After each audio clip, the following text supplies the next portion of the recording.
بسم اللہ الرحمن الرحیم۔ السلام علیکم محترم ناظرین، حضور صلی اللہ علیہ وسلم کا یہ واقعہ نہیں سنا تو زندگی فضول ہے۔ محترم ناظرین، ایک حدیث میں ہے جس کا مفہوم کچھ اس طرح ہے کہ سیدنا حضرت ابو ہریرہ رضی اللہ تعالیٰ عنہ بیان کرتے ہیں کہ نبی کریم صلی اللہ علیہ وسلم نے فرمایا، میری امت کے تمام لوگ جنت میں جائیں گے سوائے اس کے جس نے جنت میں جانے سے خود ہی انکار کر دیا۔ صحابہ کرام رضی اللہ عنہم نے عرض کیا، اے اللہ کے رسول صلی اللہ علیہ وسلم، بھلا جنت میں جانے سے کون انکار کرے گا؟ آپ صلی اللہ علیہ وسلم نے فرمایا، جس نے میری اطاعت کی وہ جنت میں جائے گا، اور جس نے میری نافرمانی کی گویا اس نے جنت میں جانے سے انکار کر دیا۔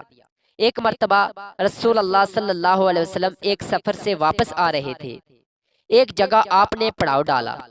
قریب ہی ایک بستی تھی جس میں ایک عورت کا تندور تھا۔ اس عورت نے لشکر کی روٹیاں بھی پکائیں۔ جب وہ عورت اپنے کام کاج سے فارغ ہو گئی تو صحابہ کرام سے کہنے لگی، میں تمہارے سردار سے بات کرنا چاہتی ہوں، کیونکہ میں نے سنا ہے کہ وہ صاحب جمال بھی ہیں اور صاحب کمال بھی ہیں۔ صحابہ کرام اسے رسول اللہ صلی اللہ علیہ وآلہ وسلم کے پاس لے کے آئے۔ کہنے لگی، اے اللہ کے پیارے رسول صلی اللہ علیہ وسلم، میں آپ سے بات پوچھنا چاہتی ہوں۔ رسول اللہ صلی اللہ علیہ وسلم نے فرمایا، پوچھئے کیا پوچھنا چاہتی ہیں؟ کہنے لگی، میں ایک ماں ہوں، تندور میں روٹیاں لگاتی ہوں اور یہی میرا ذریعہ روزگار ہے۔ میرا ایک چھوٹا سا بچہ ہے، میں اس کو آگ کے قریب نہیں آنے دیتی کہ اس کو کہیں آگ یا انگارے سے کوئی تکلیف نہ پہنچے۔ میں خود تندور کے اندر آگ میں اپنا ہاتھ ڈال کر روٹیاں لگاتی ہوں اور نکال بھی لیتی ہوں، لیکن اپنے بچے کو گرم ہوا کے لگنے کو بھی پسند نہیں کرتی۔ تو میں نے سنا ہے کہ ساری دنیا کی مئو کی محبتوں کو جمع کر دیا جائے، اس سے 70 گنا زیادہ بندہ اللہ اپنے بندوں سے محبت کرتے ہیں،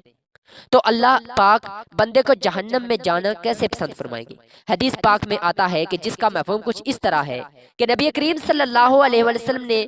یہ بات سن کر سر جھکایا، مبارک آنکھوں میں آنسو آنے لگے، روتے رہے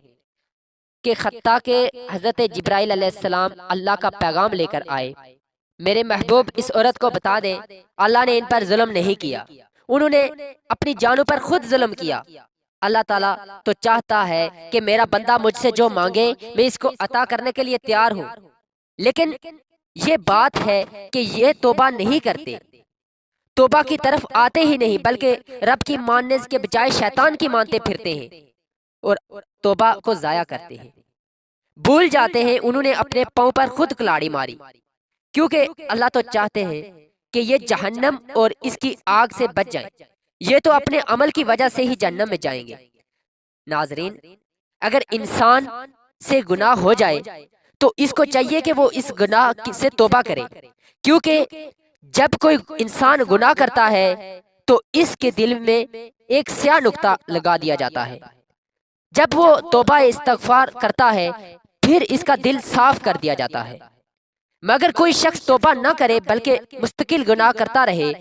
تو وہ نقطہ بڑھتا چلا جاتا ہے، یہاں تک کہ اس کا دل زنگ آلود ہو جاتا ہے، پھر حق قبول کرنے کی صلاحیت ختم ہو جاتی ہے۔ اس سے یہ سمجھ میں آتا ہے کہ جب بھی ہم سے کوئی گناہ ہو جائے تو ہمیں فوراً توبہ کر کے دل کے زنگ کو دور کرنا چاہیے۔ رسول اللہ صلی اللہ علیہ وسلم کا فرمان ہے، بے شک جب بندہ ایک گناہ کرتا ہے تو ایک سیاہ نقطہ اس کے دل میں لگا دیا جاتا ہے، پھر جب وہ گناہ چھوڑ دیتا ہے اور استغفار توبہ کرتا ہے تو اس کا دل صاف کر دیا جاتا ہے، اور بغیر توبہ کیے ہوئے دوبارہ گناہ کرتا ہے تو اس نقطہ میں زیادتی کر دی جاتی ہے تاکہ وہ پورے دل پر چھا جاتا ہے۔ دین اسلام میں مایوسی بالکل نہیں ہے، انسان خطا کا پتلا ہے، گناہ انسان کی فطرت میں داخل ہے، لیکن بہترین ہے وہ شخص جو گناہ کر کے اس پر قائم نہ رہے بلکہ فوراً توبہ کر کے اللہ تعالیٰ سے معافی مانگ لے۔ نبی کریم صلی اللہ علیہ وسلم نے ارشاد فرمایا، ہر بنی آدم انسان بہت زیادہ خطا کار ہے، لیکن اللہ تعالیٰ کے نزدیک بہترین خطا کار وہ ہیں جو کثرت سے توبہ کرنے والے ہیں۔ نبی کریم صلی اللہ علیہ وآلہ وسلم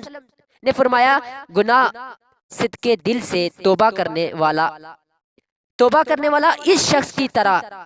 پاک صاف ہو جاتا ہے جس نے کوئی گناہ ہی نہ کیا ہو۔ حضرت ابن عباس رضی اللہ تعالیٰ عنہ سے روایت ہے کہ رسول اللہ صلی اللہ علیہ وسلم نے فرمایا جس آدمی نے استغفار کو لازم کر لیا اللہ تعالیٰ اس کو خر تنگی سے نکال دیں گے، اس کے خر غم کو دور کر دیں گے اور اس کو ایسی جگہ سے رزق عطا فرمائیں گے جہاں سے اس کا ویم بھی گمان بھی نہ ہوگا۔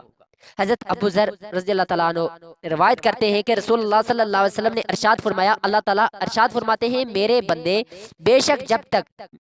تو میری عبادت کرتا رہے گا اور مجھ سے مغفرت کی امید رکھے گا میں تجھ کو معاف کرتا رہوں گا چاہے تجھ میں کتنی ہی برائیاں کیوں نہ ہوں۔ میرے بندے اگر تو زمین بھر گناہ کے ساتھ بھی مجھ سے اس حال میں ملے کہ میرے ساتھ کسی کو شریک نہ کیا ہو تو میں بھی زمین بھر مغفرت کے ساتھ تجھ سے ملوں گا، یعنی بھرپور مغفرت کروں گا۔ ناظرین امید ہے کہ آج آپ کو نبی کریم صلی اللہ علیہ وسلم کا یہ بیان ضرور پسند آیا ہوگا، تو پلیز اگر آپ ہمارے چینل پر نئے ہیں تو چینل کو سبسکرائب اور بیل آئیکن کو ساتھ پریس کریں، اور ناظرین اللہ تعالیٰ کے 99 ناموں میں سے ایک نام کامنٹ میں ضرور ٹائپ کریں۔ اللہ تعالیٰ ہم سب کا حامی و ناصر ہو۔ ملتے ہیں ایک نیکسٹ ویڈیو میں، تب تک کے لیے اللہ حافظ۔